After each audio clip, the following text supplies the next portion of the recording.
안녕하세요, 오토이슈 조건입니다. 오늘 소개할 바이크는 2021년형 BMW R1250GS 40주년 에디션입니다.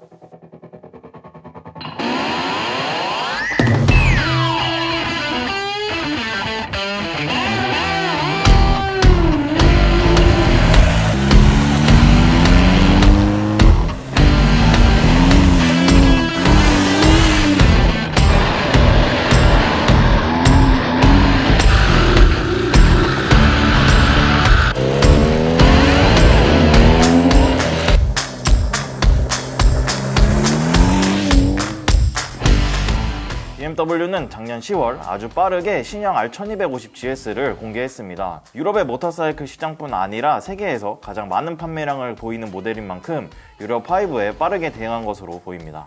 또 2020년은 BMW GS 탄생 40주년을 맞는 해였는데요. 신형 R1250GS가 공개되기에 앞서서 2020년 7월 40주년 F850GS와 F750GS는 공개를 했는데 R1250GS는 공개하지 않아서 조금 의아했었는데 이 유로5에 대응하는 신형 모델에 적용하려고 했던 것으로 이해하고 있습니다. BMW 모토라드 코리아 역시 지난 1월 18일 신형 R1250GS를 국내에 빠르게 출시했습니다. 최근 몇 년간 해외뿐 아니라 국내 모터사이클 시장에서 가장 인기가 관심도가 높은 장르는 어드벤처인데요. 국내에서도 그 인기를 끌어온 모델이 R1250GS와 그 이전의 R1200GS였기 때문에 발빠르게 출시한 것으로 보입니다. 그리고 저희가 신형 R1250GS를 시승하고 왔습니다.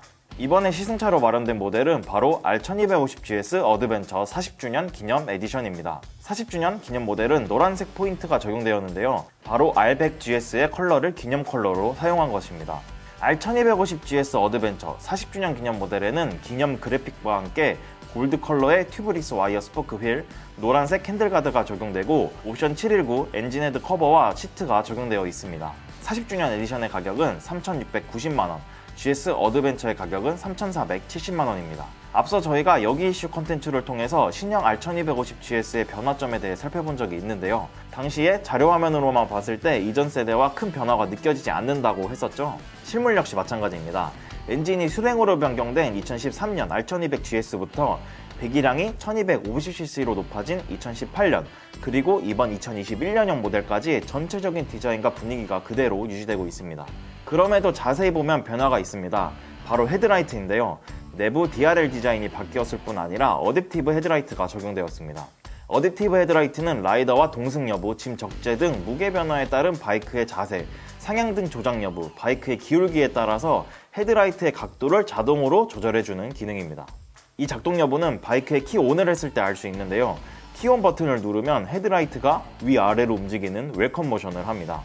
이 어댑티브 헤드라이트가 작동하는 데 필요한 데이터는 바로 바이크의 자세인데요.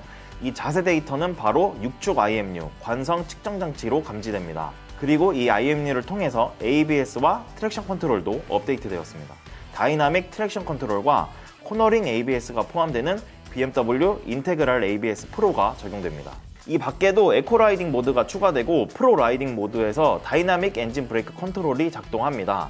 엔진 브레이크 컨트롤은 강한 다운시프트 시에 뒷바퀴가 잠기며 미끄러지는 것을 방지하는 기술입니다. 시승을 하기 전에는 이전에 R1250GS 뿐만 아니라 공랭 R1200GS부터 GS의 주행 안정성과 무게 밸런스, 완성도, 편안함은 계속해서 입증되었기 때문에 전자장비의 업데이트가 주행 감각에 큰 영향을 주겠어? 라고 생각을 했는데 바이크를 타보고서 더 높아진 완성도에 다시 한번 놀랐습니다. R엔진을 탑재한 GS의 최대 장점은 바로 낮은 무게 중심이죠. 바이크를 저속으로 주행해보면 이 특징을 명확하게 느낄 수 있는데요. 흔히들 GS의 코너링이 편하다고 느끼는 이유이기도 합니다. 그와 함께 프런트 서스펜션의 구조, 그리고 전자제어 서스펜션인 BMW 다이나믹 ESA도 역할을 합니다. BMW R1250GS의 프런트 서스펜션은 텔레러버 구조를 하고 있는데요. 스티어링 헤드와 프런트 포크, 프런트 휠이 묶여있는 일반적인 모터사이클의 구조가 아니라 핸들바와 링크, 코일 스프링, 프런트 포크가 연결된 구조입니다. 간단히 말하자면 조향과 충격 흡수가 분리되었다고 할 수 있는데요. 텔러 레버가 적용되면 먼저 프런트 휠의 충격이 핸들바로 거의 올라오지 않습니다. 이 덕분에 주행 스트레스가 현저하게 줄어들게 됩니다. 또 프런트 브레이크 작동에 따라 바이크가 앞으로 기울어지지 않기 때문에 라이더가 느끼는 불안함도 적습니다. 이와 함께 세대 교체를 거치며 다이나믹 ESA의 작동과 대응이 더욱 기민해진 느낌이었습니다.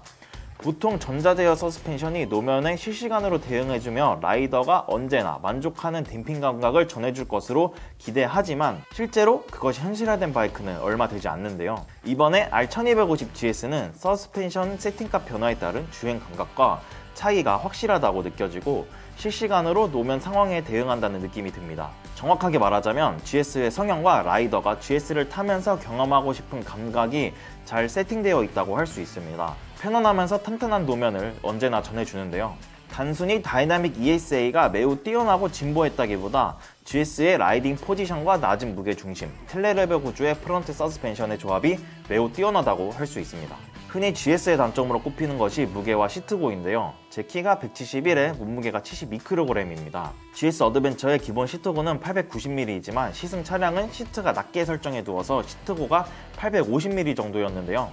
주행간에 시트고가 크게 부담스럽게 느껴지지는 않았습니다. 물론 프리로드 양을 맥스로 설정하면 불안함 감각이 커지긴 했지만 로우 시트에 설정해두면 신장이 작은 라이더도 충분히 도전해 볼 만하다고 생각합니다. R1250GS는 총 4가지 주행 모드를 갖고 있는데요. 국내 출시 사양은 프로 모드가 더해져서 모두 6개의 라이딩 모드를 제공합니다. 로드, 레인, 다이나믹, 오프로드인데요. 바이크 설정에서 다이나믹 프로와 오프로드 프로를 선택할 수 있습니다. 기본적으로 주행간에 선택할 수 있는 라이딩 모드는 4가지로 설정을 할 수가 있는데요. 6가지의 라이딩 모드 중에서 라이더가 원하는 모드 4개를 선택할 수 있습니다. 프로 모드는 앞서 말씀드렸듯이 다이나믹 엔진 브레이크 컨트롤이 작동하고 라이더가 엔진 매핑과 ABS, 트랙션 컨트롤 개입 강도를 설정할 수 있습니다.